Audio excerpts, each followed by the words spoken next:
contenta, me siento muy feliz. No se pongan nadie nervioso, todos estamos en las manos del Señor. Yo sé que estamos viviendo tiempos muy importantes, tiempos difíciles, y no podemos vivir como si estuviéramos dormidos. Necesitamos estar avivados, despiertos, y para ello necesitamos escudriñar las Escrituras. Y es bien bonito poder leer, empezar un libro. Hemos empezado Hebreos desde hace varios meses y hoy estamos viendo el capítulo número 10.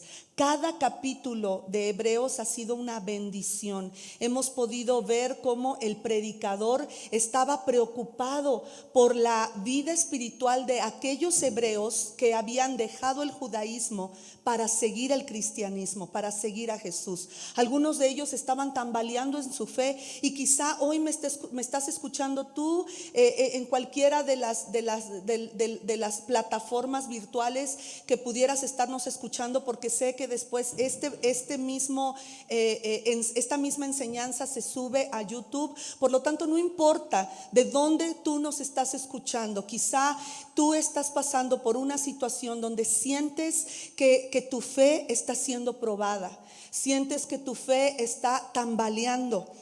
Les voy a pedir una botellita de agua, si fueran tan amables. Gracias. A lo mejor tu fe está tambaleando. Quizás te sientes que antes de conocer al Señor estabas mejor. Nos ha pasado que hay personas que le entregan su vida al Señor y dicen: es que desde que me hice cristiano, como si cristiano fuera una religión. No la es. Cristiano es gracias, muchas gracias. Cristiano es ser seguidor de Jesús. Permítame.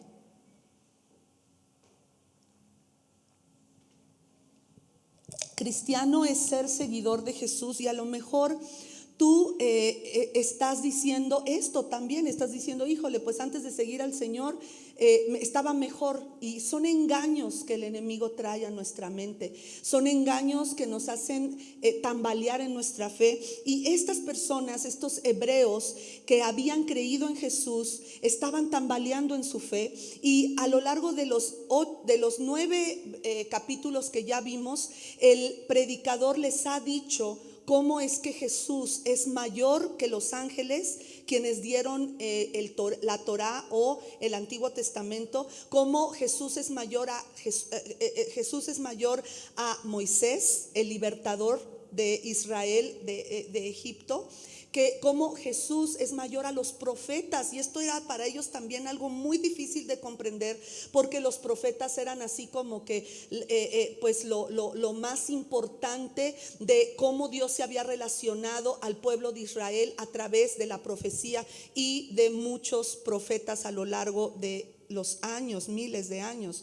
También Dios habla a través del predicador y muestra cómo aún Jesucristo es mayor que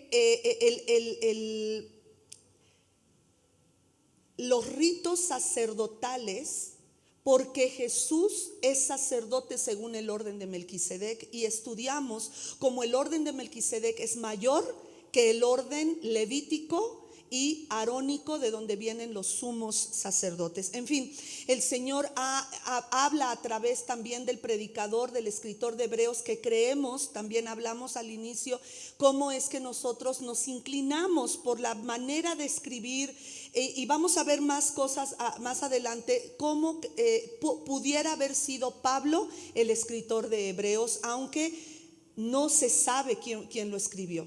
En fin, Jesús es mayor que aún el tabernáculo. Y eso era impresionante, porque en el tabernáculo había varios simbolismos. Hablamos del candelabro, hablamos del altar del incienso, la mesa de la proposición, de los panes de la proposición o de los panes de la presencia. Hablamos del arca del pacto que estaba en el lugar santísimo. ¿Qué había en el lugar santísimo, en el arca del pacto? Hablamos de los sacrificios que se llevaban a cabo una vez al año, que es el Yom Kippur, y también diario, dependiendo de los pecados de comisión o misión que se llevaran a cabo, y cómo el Yom Kippur tenía que ver con pedir perdón a Dios por los pecados de ignorancia. Muy bien, entonces en el capítulo 10 vemos, si vamos al versículo 1, dice: porque la ley, hablando el Antiguo Testamento, la ley teniendo la sombra, decíamos que la sombra es la figura, no es la cosa real, pero es la sombra de los bienes venideros, no la imagen misma de las cosas, nunca puede, por los mismos sacrificios que se ofrecen continuamente, ahí está el Yom Kippur cada año, hacer perfectos a los que se acercan a Dios.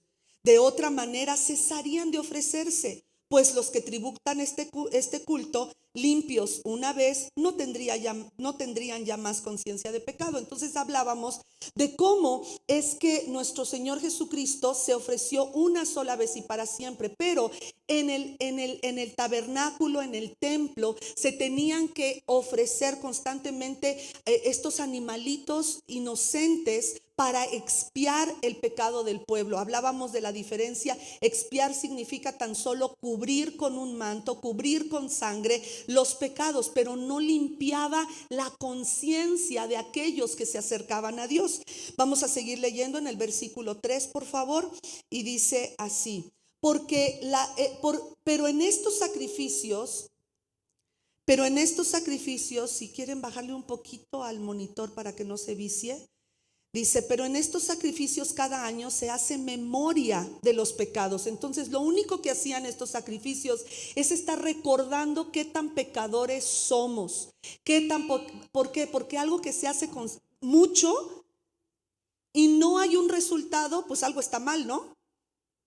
Si mandamos a nuestros hijos a lavar los trastes y le decimos: no, lo lavaste mal, vuélvelos a lavar, pues quiere decir que no sabe o no le hemos enseñado cómo, ¿no? Hay algo malo. Entonces aquí nos está diciendo: si se están ofreciendo estos sacrificios una y otra vez, quiere decir que no podían completar, no podían hacer plenos aquellos que se acercaban a Dios, y sus conciencias no eran sanadas, no eran limpiadas, seguían con conciencias de pecado. Hablamos la semana pasada qué era la conciencia de pecado. No me voy a meter ahí para seguir adelante. Versículo 3 en adelante, vamos al versículo 3, por favor. Ya me di cuenta que tengo parado un pelo ahí.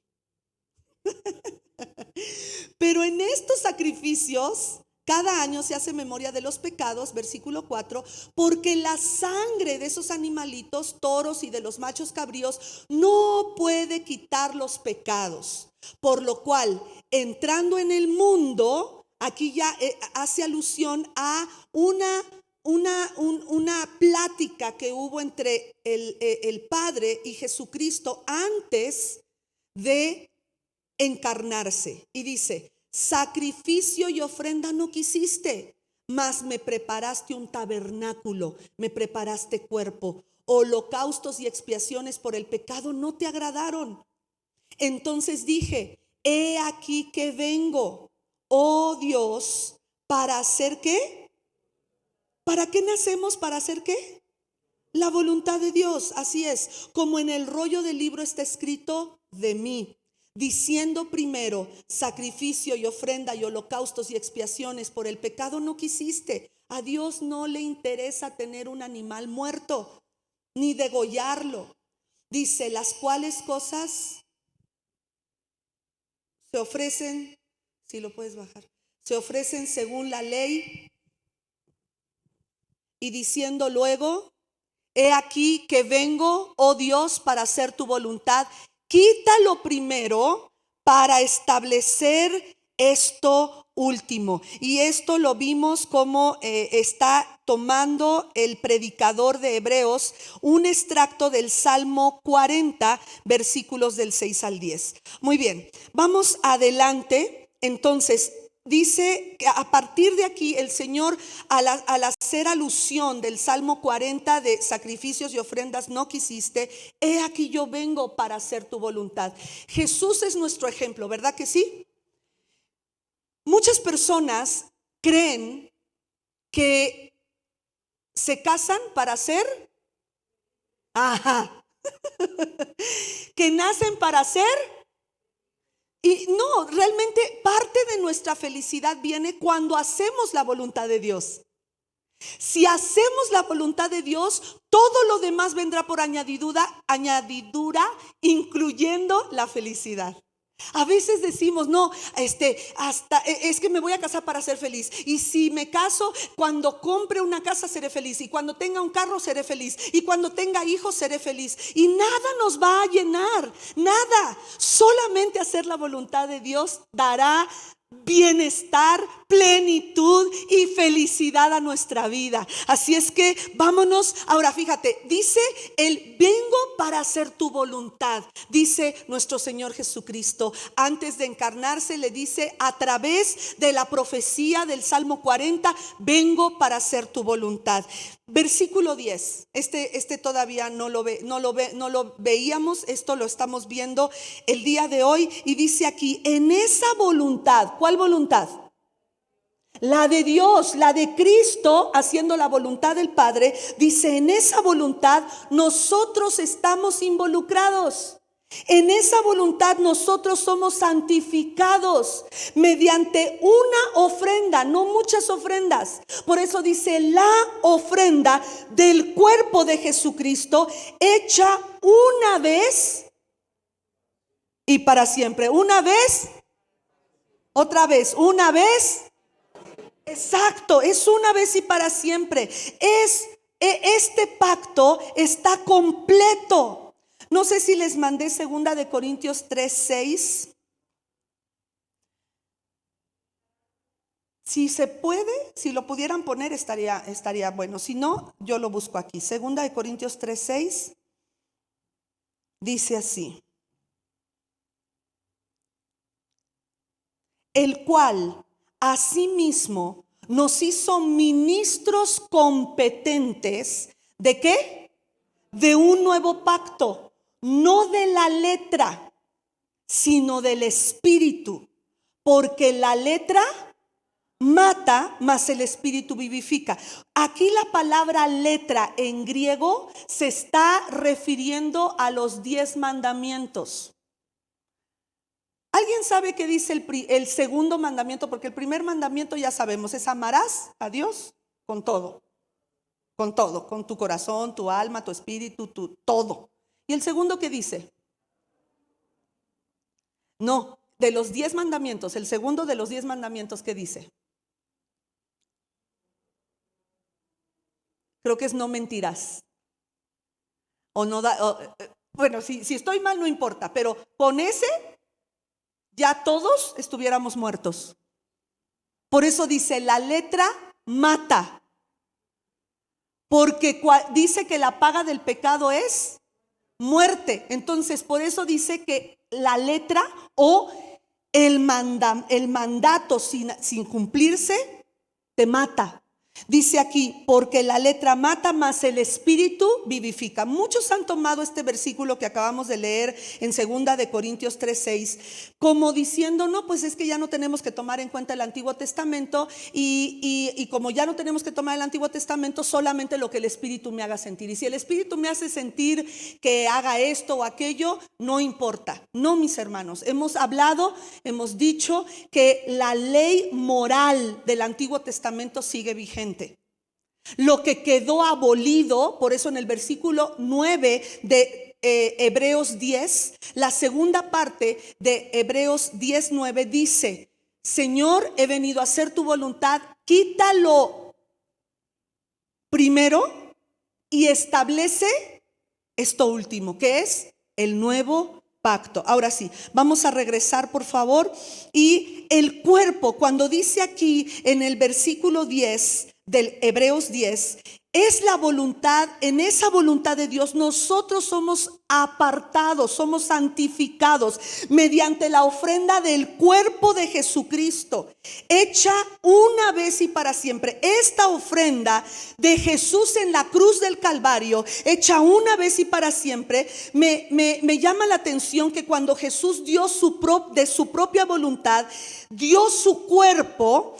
Esto habla de que Él amó el plan de Dios, amó hacer la voluntad de Dios. Y muchas veces nosotros no, tenemos que ser sinceros, no nos gusta mucho la voluntad de Dios. Porque si la voluntad de Dios es perdona a tu prójimo, ¿qué hacemos? Como el chapulín colorado, sí voy, sí lo perdono, sí la perdono, en algún momento los voy a perdonar, ¿no? Y entonces vemos aquí que el Señor dio su cuerpo. El autor del Salmo 110 habla de lo mismo. Usted puede verlo en casa por causa del tiempo.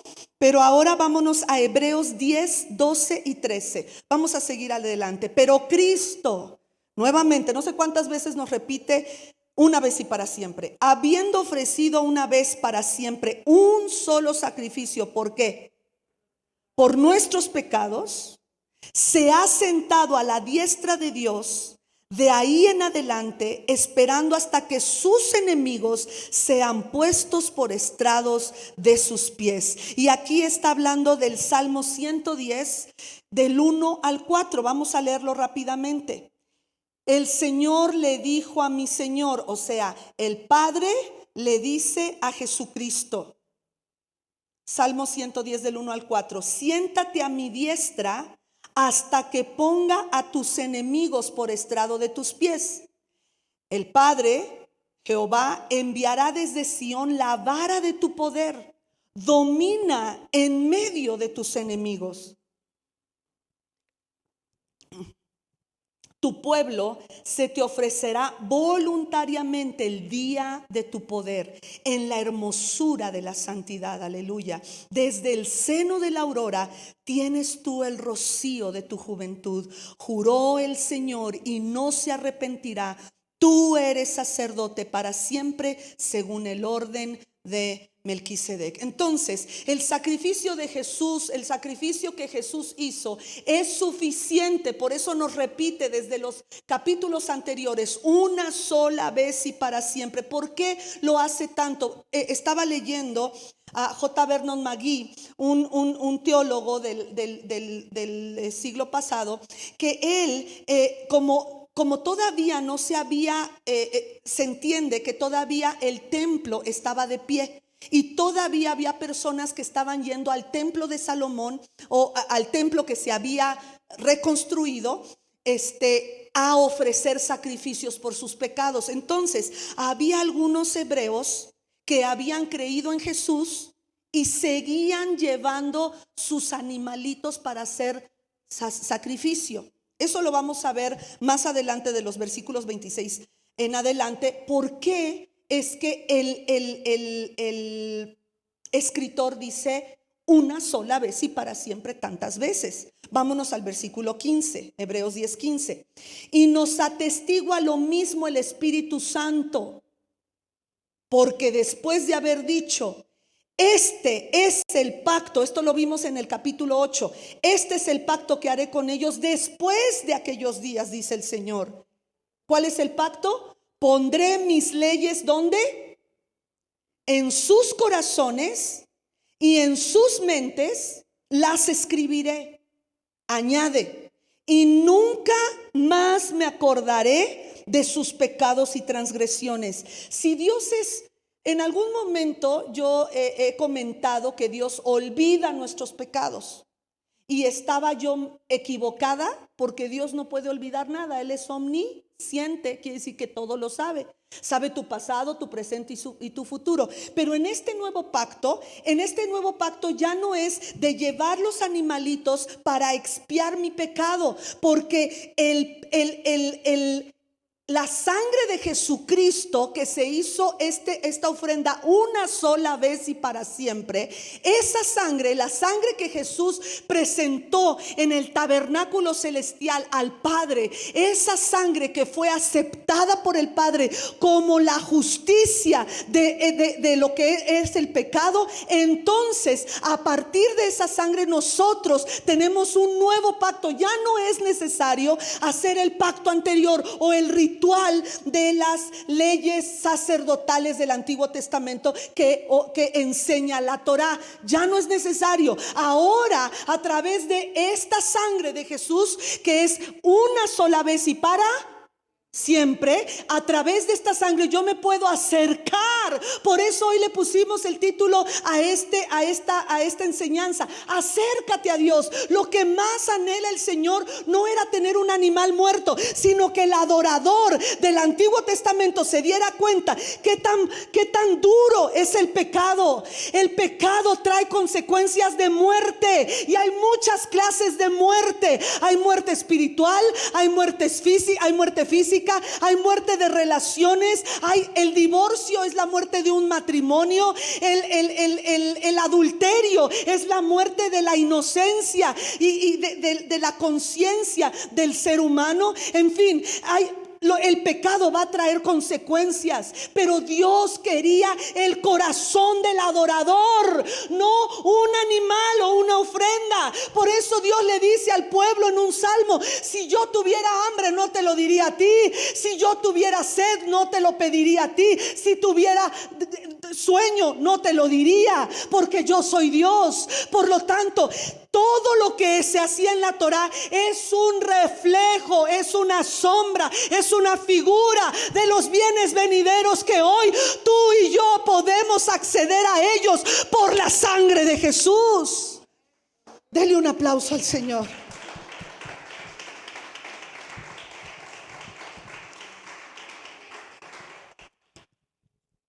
Antes era cosas externas que no podían cambiar lo interno del adorador, el corazón. Ahora el nuevo pacto dice: voy a poner mis leyes en tu corazón. El cambio será de adentro hacia afuera.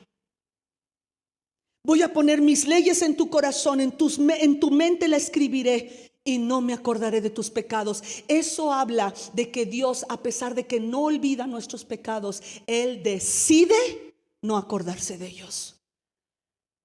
Versículo 18: pues donde hay remisión, ¿se acuerda qué significa remisión? Libertad. Donde hay libertad de los pecados, no hay más ofrenda por el pecado. Ya te dio Dios libertad. Ya el pecado no puede gobernar tu ser. A lo mejor caeremos porque no somos perfectos, pero el pecado no tiene autoridad legal sobre nuestra vida. Y si hay un pecado que no puedes controlar, entonces vienes delante del tabernáculo celestial, te acercas al Dios Todopoderoso y Él puede librarte de ese pecado. Ya no volvemos a la esclavitud. El sacrificio de Jesús es suficiente para nosotros. Ahora, esto me lleva a pensar: ¿estamos tratando con el pecado correctamente? Porque ¿cuántas veces hemos encontrado personas que se dicen cristianos y están practicando el pecado? Quiero nada más recordarte 5 cosas para tratar con el pecado.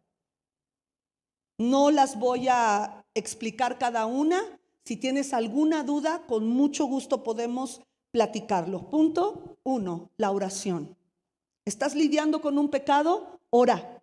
Dile: Señor, ayúdame, me acerco a ti. Sé que la remisión de mi pecado está ahí latente y yo no estoy haciendo uso de esa libertad, de esa remisión.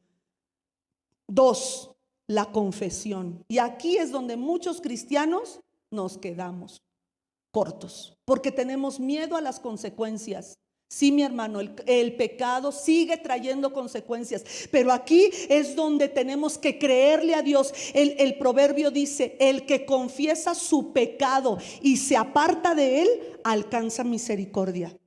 Un predicador dijo: si tú encubres tu pecado para no traer consecuencias, Dios tarde que temprano lo descubre. Pero si tú confiesas, eso quiere decir descubres tu pecado, en el momento correcto Dios lo cubre y no se acordará más de tu pecado. Esa es la confesión. 3, congregarse.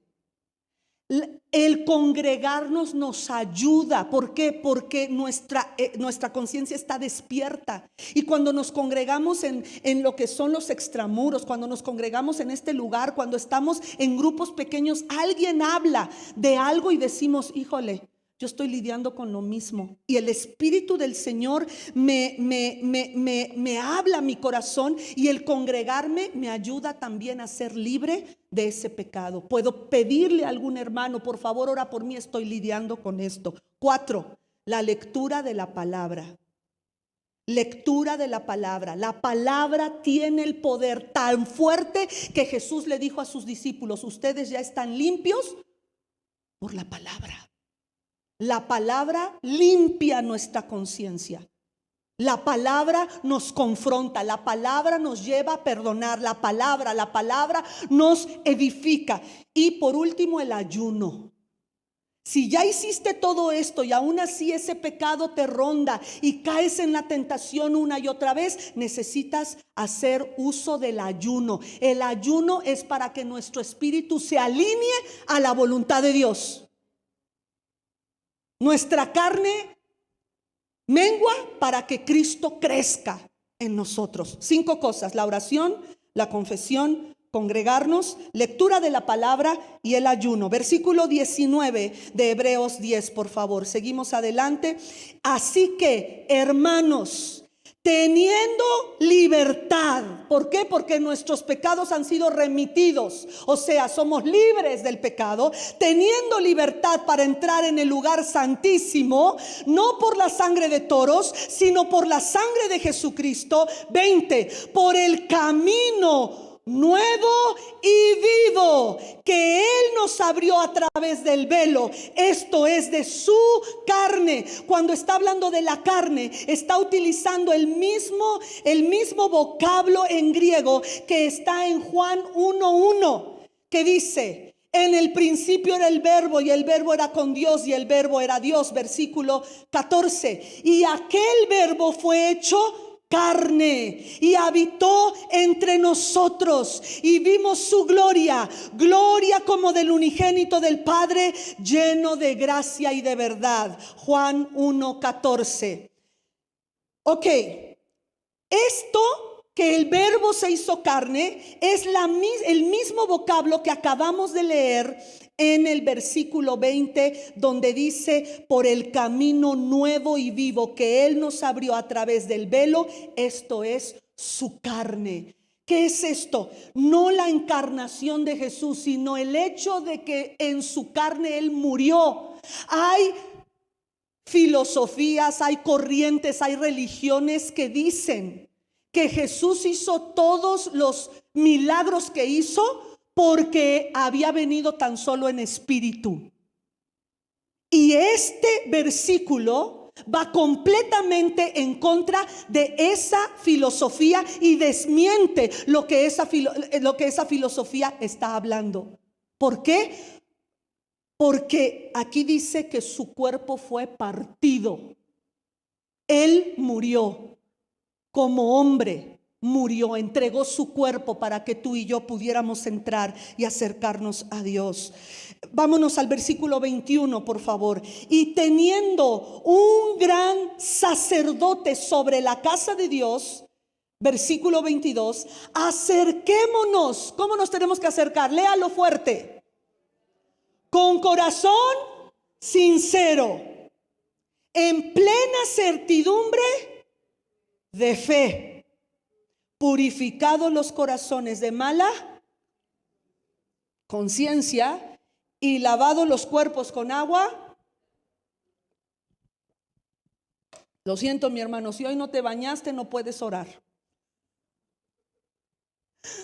Y se quedaron callados porque lo acaban de leer. Sí te saca de onda, ¿no? Dices, híjole, ¿cómo que? Bueno, teniendo este sumo sacerdote que es Jesús sobre la casa de Dios, o sea, en el cielo, dice, acerquémonos con corazón sincero. Y tú dices, palomita, me acerco con corazón sincero. En plena certidumbre de fe.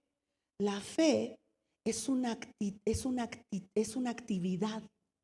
Tú pones tu fe. En Romanos dice que la fe viene por el oír Y si nunca oyes la Biblia, ¿cómo va a crecer tu fe? Si no oyes la palabra enseñada como lo hacemos los miércoles, los domingos, ¿cómo va a crecer tu fe? Porque la fe crece y viene por el oír, y el oír por la palabra de Dios. Entonces dice, en plena certidumbre de fe. Está hablando de que no podemos poner nuestra fe en cualquier cosa. ¿Sabías tú que hay personas que ponen su fe en talismanes, en dijes? Ponen su fe en figurines. Ponen su fe en su trabajo, en su dinero. Ponen su fe en sus fuerzas, en su inteligencia, en su sabiduría, en sus conocimientos. Ponen su fe en la ciencia o en la religión. Cuando dice plena certidumbre de fe, está diciendo, estás consciente en quién has creído. Porque Él entregó su cuerpo, partió el velo que es su sangre para su cuerpo, para entrar al lugar santísimo. Esto quiere decir hasta la misma presencia de Dios. Mis hermanos, cuando dice en plena certidumbre de fe, después dice purificado los corazones de mala conciencia. Eso ya lo vimos la semana pasada. ¿Cómo se purifica la mala conciencia? Por la sangre de Jesús en este nuevo pacto. Empieza el nuevo pacto de adentro hacia afuera.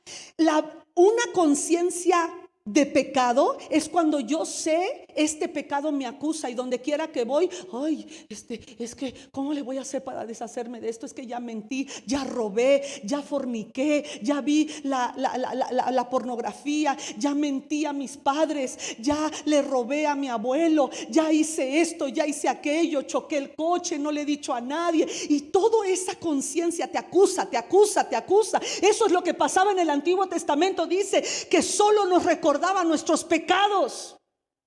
Y cuando dice, cuando tenemos purificados los corazones de una mala conciencia, ya no hay nada que te acuse, porque tú has tomado del poder de la sangre del Cordero, que remite tus pecados, te libera de tus pecados, y puedes acercarte a Dios con una conciencia limpia. Y cuando dice, y lavados los cuerpos con agua pura, está haciendo alusión al sacerdocio. Es aquí donde el Señor te nombra a ti y a mí sacerdotes del Dios Altísimo. Nos convertimos en sacerdotes. Ahora nosotros somos real sacerdocio y nación santa. Hoy tú y yo ya no tienes que quedarte afuera del lugar santísimo.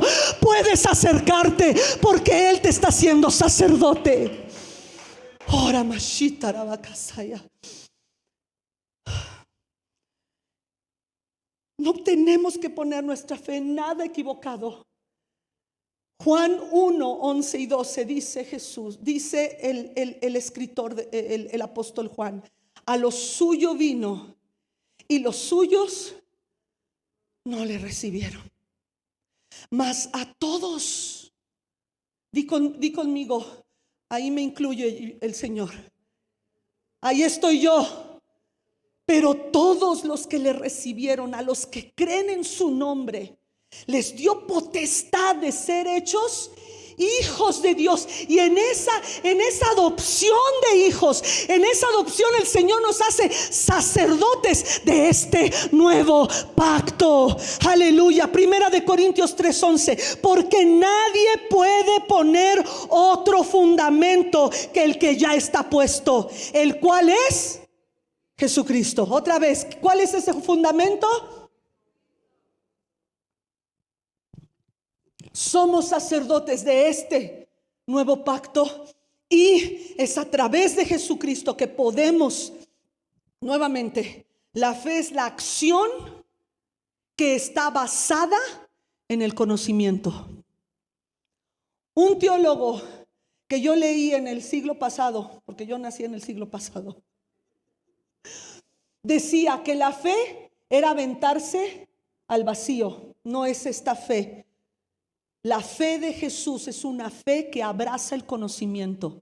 No me aviento a creer en Jesús, pues no más para creer en Él, porque mi mamá me decía, porque mi abuelita, porque en el catolicismo, porque donde estuve, porque me hablaron de Jesús, porque decían que era el iluminado, porque en el humanismo me lo enseñaron, porque hasta en otras religiones hablan de Jesús. Pero fíjate bien, porque esta fe en Jesús tiene que estar basada en el conocimiento de la palabra de Dios, porque hay muchos Jesuses. Está el Jesús de los musulmanes, está el Jesús de los testigos de Jehová, está el Jesús de los mormones. El Jesús de la Biblia es este, que entró una vez y para siempre para abrir el camino nuevo, un camino vivo, porque el Señor dijo: nadie viene al Padre sino por mí. Yo soy el camino, la verdad y la vida. Nadie más viene al Padre sino por mí. Este es el camino vivo y nuevo que el Señor abrió con su carne, con su muerte, para que tú y yo no tuviéramos que morir. Sí. Aleluya.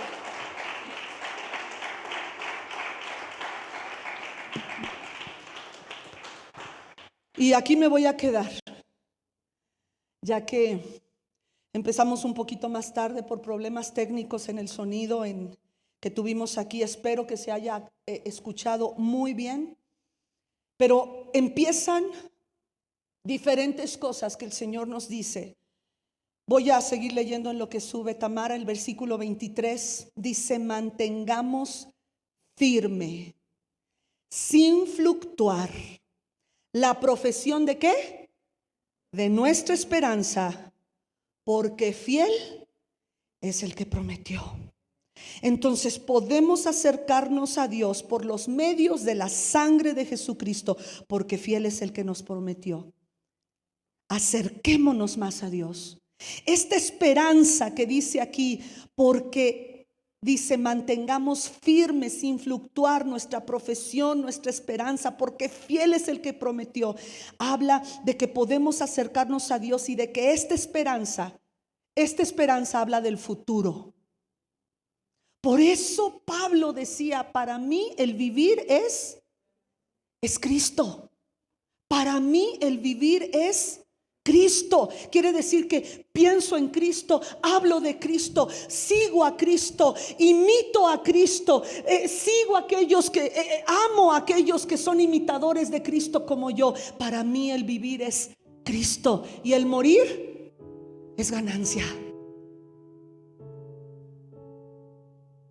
Esta esperanza para el futuro. Mis hermanos, no podemos estar más cerca de Dios. Hoy entiendo por qué el enemigo nos confunde, nos engaña. ¿Has oído a esas personas decir: usted que está más cerquita de Dios, le pido por favor que pida por esta petición que tengo? Usted que está más cerquita de Dios.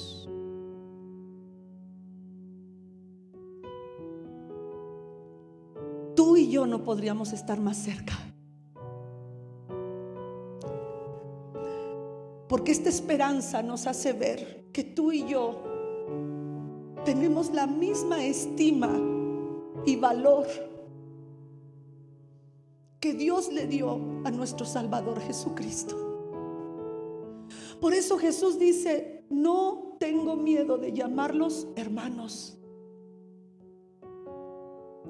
porque yo he venido a librarlos y abrir este camino vivo y nuevo.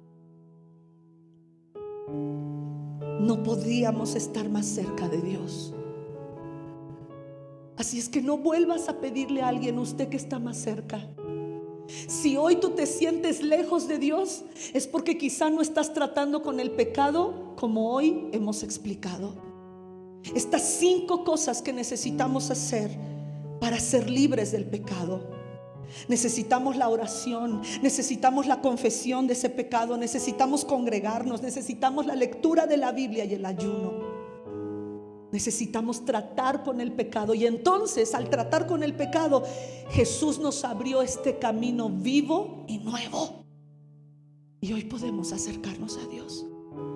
Póngase de pie, por favor. Gracias, Señor. Hemos estudiado, Padre, el capítulo 10 hasta el versículo 23, que dice: mantengamos firme, sin fluctuar, la profesión de nuestra esperanza. Gracias. Porque fiel es el que prometió. Vamos a leerlo juntos. 1, 2, 3. Mantengamos firme, sin fluctuar, la profesión de nuestra esperanza, porque fiel es el que prometió. Tienes un futuro, mi hermana, mi hermano. La esperanza habla del futuro, ya no del pasado. Ya Dios no quiere que te estés acordando de lo que hiciste. Si has tratado con el pecado correctamente, si has tratado con el pecado correctamente, si has confesado, si has leído la palabra, si has buscado del Señor, entonces acércate confiadamente, porque fiel es el que prometió.